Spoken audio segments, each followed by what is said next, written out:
Hi you guys, welcome to my YouTube channel. If you are new here, welcome. And if you are a subscriber, I'm honestly gonna say thanks for being a subscriber because I haven't posted a video in like a month. So, yeah, it has been an absolute roller coaster of a month of whatever couple of weeks,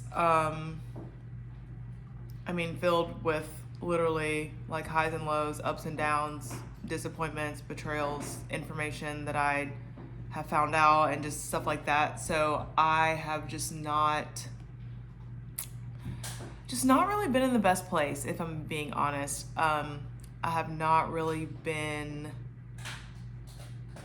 like spending as much time. I don't really have as much time now, but I just have not been I have not been the best version of myself, but at the same time, it's not, and not making an excuse for it. It's just kind of the circumstances that I'm in / around, if that makes sense. So,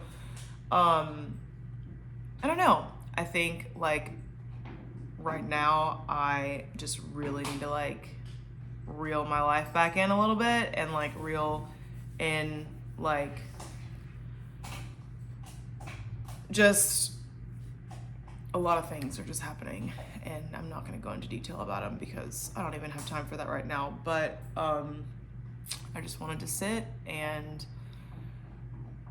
I don't even know how long it's taken me to like read Genesis on here, but I'm going to read chapter 39. And yeah, I just like, I hope that this video helps somebody. And I feel like I'm about to cry. Like, I've just been so like disappointed. And it's in myself a little bit. Yeah, I've been a little disappointed in myself, but like, I think it's just been very hard to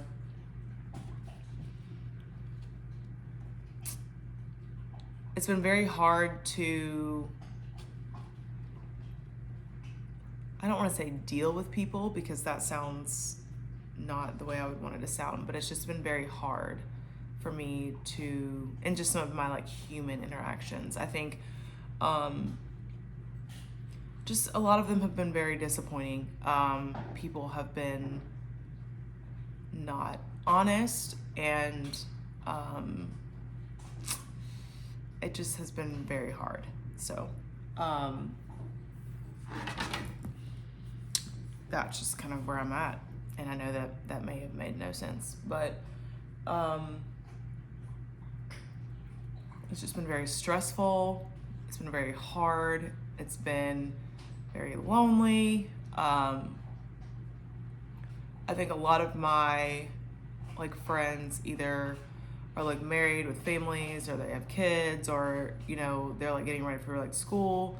And then I have a lot of people that I work with that like don't have a relationship with God. So not that I can't talk to them about certain things, but they're not gonna like understand, because that would not really be a fair expectation. And then so I don't know, I've often just like found myself in between this like lonely season, or just feeling this loneliness, but then also like kind of like wanting alone time at the same time. And I think that's just because I'm an only child, and that's kind of what I'm used to. And so I don't know, maybe this is just like an awkward like transition season phase or whatever, and hopefully in like a week I'll have a different outlook on my life right now. But it's just been very hard. So if you know the Lord and you want to pray for me, I am very appreciative, because this has not been a blasty blast. All right, so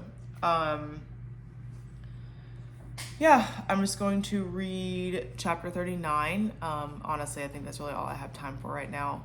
And yeah, I hope that you are good if you're watching this. Okay, Joseph in Potiphar's house. I am reading out of the NLT Bible. And here we go. When Joseph was taken to Egypt by the Ishmaelite traders, he was purchased by Potiphar, an Egyptian officer. Potiphar was captain of the guard for Pharaoh, the king of Egypt. The Lord was with Joseph, so he succeeded in everything he did as he served in the home of his Egyptian master. Potiphar noticed this and realized that the Lord was with Joseph, giving him success in everything he did. This pleased Potiphar, so he soon made Joseph his personal attendant. He put him in charge of the entire household and everything he owned. From the day Joseph was put in charge of his master's household and property, the Lord began to bless Potiphar's household for Joseph's sake. All his household affairs ran smoothly, and his crops and livestock flourished. So Potiphar gave Joseph complete administrative responsibility over everything he owned. With Joseph there, he didn't worry about a thing except for what kind of food to eat. Joseph was a very handsome and well-built young man, and Potiphar's wife soon began to look at him lustfully. "Come and sleep with me," she demanded. But Joseph refused. "Look," he told her, "my master trusts me with everything in his entire household. No one here has more authority than I do. He has held back nothing from me except you, because you are his wife. How could I do such a wicked thing? It would be a great sin against God." She kept putting pressure on Joseph day after day, but he refused to sleep with her, and he kept out of her way as much as possible. One day, however, no one else was around when he went in to do his work. She came and grabbed him by his cloak, demanding, "Come sleep with me." Joseph tore himself away, but he left his cloak in her hand as he ran from the house. When she saw that she was holding his cloak and he had fled, she called out to her servants. Soon all the men came running. "Look," she said, "my husband has brought this Hebrew slave here to make fools of us. He came into my room to rape me, but I screamed. When he heard me scream, he ran outside and got away, but he left his cloak behind with me." She kept the cloak with her until her husband came home. Then she told him her story. My animals. Okay. That Hebrew slave you brought into our house, tried to come in and fool around with me, she said. But when I screamed, he ran outside, leaving his cloak with me. Potiphar was furious when he heard his wife's story about how Joseph had treated her, so he took Joseph and threw him into prison where the king's prisoners were held, and there he remained. But the Lord was with Joseph in the prison and showed him his faithful love. And the Lord made Joseph a favorite with the prison warden. Before long, the warden put Joseph in charge of the other prisoners and over everything that happened in the prison. The warden had no more worries because Joseph took care of everything. The Lord was with him and caused everything he did to succeed. Okay, so people were blessed because of Joseph, and they didn't have to worry when he was around. I think that's one of the things that was highlighted to me the most is like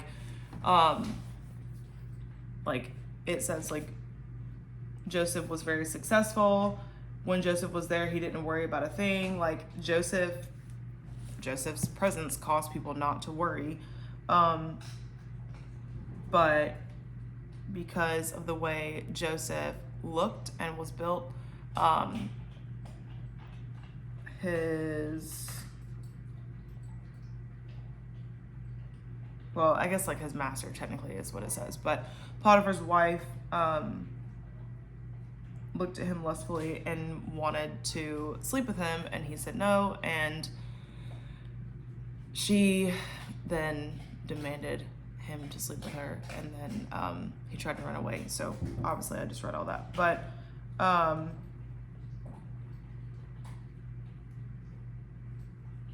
she lied to her husband about what happened, and then Joseph was put into prison.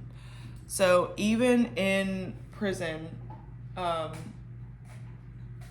Lord was with Joseph and caused him to elevate and be put in a place of leadership over the prisoners, and again, like, caused the warden to not worry because of Joseph's presence. I think one of the craziest things that sticks out to me about this, and how I'm relating to it right now, is like Joseph was like sold into slavery and then taken to Egypt and purchased by like someone of leadership and like status, and then it's like no matter the craziest things that he like had gone through, he still just had God's favor, and the Lord was with him, and he was still successful. So I know this video is super short, and I don't know when I'm gonna record another one, honestly, maybe this evening. But I don't know, maybe go read the story for yourself and just like learn more about Joseph and like all the things that he went through, and just all the betrayal, and just his brothers, and just all the crazy stuff that he had to go through. And I've already read the next chapter. I've read the next couple of chapters, but it's interesting because like they end up needing him in the end. So thanks for listening to this little video, and I hope that you guys are good, and I will see y'all next time. Bye.